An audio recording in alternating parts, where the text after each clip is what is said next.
एक तो पक्का यार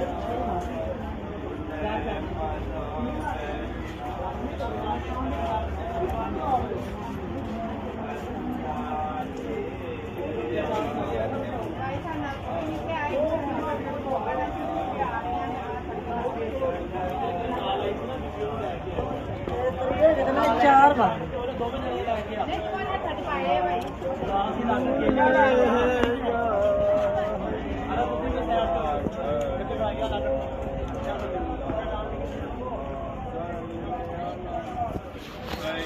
किधर चले जे